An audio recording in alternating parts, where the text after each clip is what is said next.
Hello, my name is Danny, and this will be the third hell-based story you'll be hearing about. Arthur Huxley was sitting behind a mahogany desk, feasting on a juicy sirloin steak and guzzling down a chalice of red wine. His gelled black hair was shining in the light of the crackling embers of his fireplace. Behind Huxley was a bookcase filled to the brim with thick, leather-back covers, some with titles in English, others in foreign text.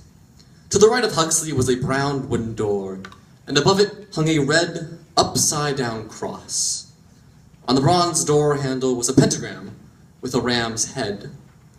In front of Huxley was a double-sized bed with blue sheets, 2 yellow pillows, and black robes lying across it. At the front end of the bed was an empty sofa chair, placed in front of the fireplace. Above the mantel was a picture of a black-haired man with wings a dragon would have. Inscribed upon a bronze label below the painting was His Majesty, by Gustave Doré. Huxley was reading the New York Times over his dinner when a slight breeze passed through the room. Huxley's eyes cocked up, his right eyebrow raised.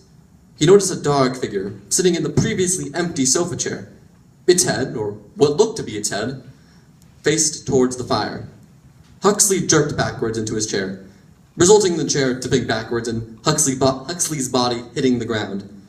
Groaning, Huxley picked himself up, and a golden pentacle necklace jangled in front of his red buttoned shirt.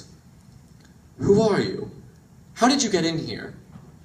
Huxley was curious, his eyes squinting, trying to make out the dark figure's features.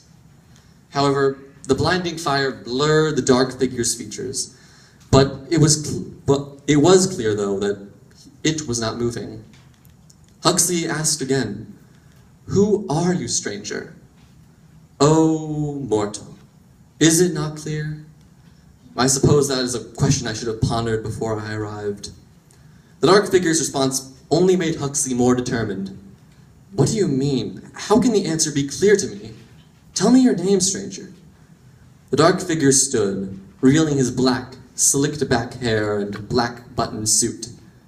He strode towards the bed, and once there, his eyes began swishing back and forth, examining the robes. "Are you fit to wear these robes?" Another question worth pondering.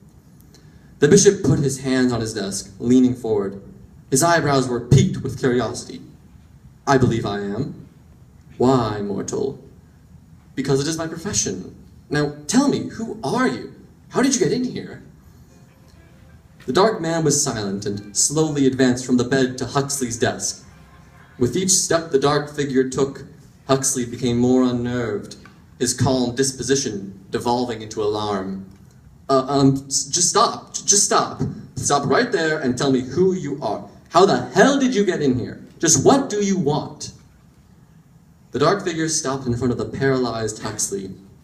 Huxley was able to look into the dark figure's red, dead eyes, which gazed back at Huxley. Huxley shuffled backwards, his hands shaking, trying to find something to steady himself on as the eyes dug into him. The dark figure stood silent before the words rolled out of his mouth. "Despite your steps at enlightenment, you still retain your mortal pettiness. You are not the instrument I seek, unfortunately.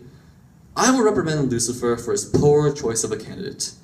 Just how many times have I reprimanded him for the same reason? I shall ponder this when I see him again. For now, there is you and me. And death needs a payment for this visit, and I cannot kill myself." Huxley's bloodshot eyes went wide, and sweat was dripping from his forehead like drops of water from a stalactite. He stumbled against his bookshelf, his right index finger propping up and pointing at the dark figure. You are God, Your Majesty." The dark figure sighed and turned to his right. He tottered back towards the fireplace, but steadied himself behind the empty sofa chair. There, he declared, "I could leave you alive, but I don't want any evidence of my visit. Thus I call upon you, my servant Aemon of Wrath, to deliver this mortal, Arthur Huxley, a death." My lord, please." Huxley crumpled to his knees, his eyes filled with tears and snot falling from his nose. The dark figure, however, disappeared. A man was banging against the door to Huxley's study. He'd been banging for about a minute before trying the door handle, but he was met with a click of the lock. Ah, Christ. Art! Stop locking the door, will ya? Inside the room, Arthur Huxley's body was sitting on the floor, slumped against the door. His hands covered in red, pieces of skin stuck in his nails, his lap in the floor, and his lap held holding a puddle of rose red, and his throat eviscerated, a nail jutting out of where his Adam's apple used to be.